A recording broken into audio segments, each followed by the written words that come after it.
Di parit Ukraina, di dekat Soledar, para penghuni lubang bawah tanah dari Ukraina tidak akan pernah menyangka pasukan lintas udara Rusia melakukan penyerbuan ke parit mereka.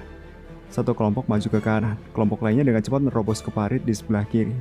Seorang prajurit yang terlibat dalam penyerbuan mengatakan, "Pasukan terjun payung kami harus terus bergerak maju di bawah tembakan artileri Ukraina. Dan pada saat itu kami hanya melihat langkah kaki kami. Sangat mustahil untuk mengangkat kepala dan melihat lebih jauh." Di sektor ini, Ukraina mencoba meningkatkan jumlah cadangan mereka dengan mentransfer bala bantuan dan amunisi. Namun hal tersebut selalu berhasil digagalkan oleh tembakan ATGM Rusia.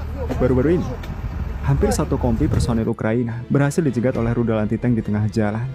3 truk pick-up dan 1 kendaraan tempur infanteri hancur akibat serangan. Di sebelah barat Artemovsk atau Bakhmut, angkatan bersenjata Rusia masih memiliki 2 desa yang harus mereka lewati sebelum melangkah lebih jauh ke Chasiv-Yar. Sebuah wilayah yang bahkan Wagner pun belum pernah sampai ke sana.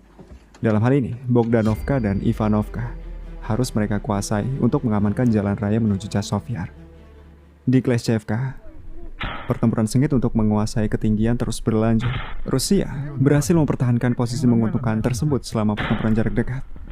Beberapa tentara Ukraina tertangkap. Haruskah kita merasa kasihan dengan mereka? Tentu, Anda harus selalu menjadi manusia. Beberapa prajurit Ukraina tersebut akhirnya selamat setelah tentara Rusia memilih untuk mengevakuasi dan memberikan pertolongan pertama. Di Avdiivka, komando Ukraina tampaknya benar-benar tidak memiliki selera humor yang baik belakangan ini, seperti nasib seorang prajurit Ukraina ini. Saya pikir saya akan pergi ke Avdiivka, tapi ternyata saya pergi untuk membersihkan garasi sang jenderal. Postingan pria Ukraina tersebut akhirnya berakhir dengan hukuman yang nyata.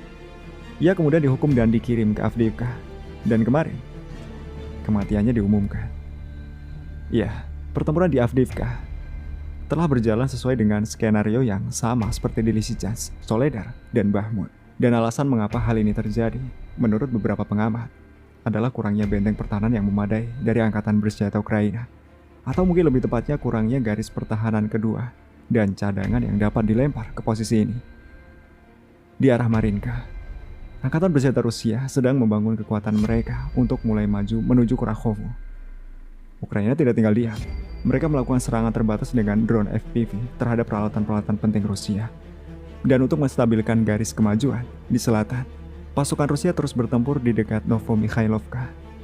Rusia berhasil merebut posisi angkatan bersenjata Ukraina dan tentara bayaran mereka.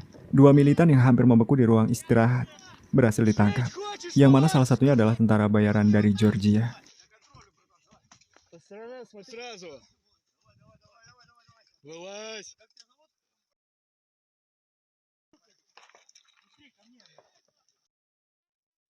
Sementara itu di front Zaporozhye, cuaca tidak memungkinkan angkatan bersenjata Ukraina untuk sepenuhnya menggunakan kendaraan lapis bajanya. Serangan infanteri Ukraina di Verbov berhasil digagalkan. Beberapa tentara Ukraina memilih menyerah setelah operator UAV Rusia mengirimi mereka pesan peringatan.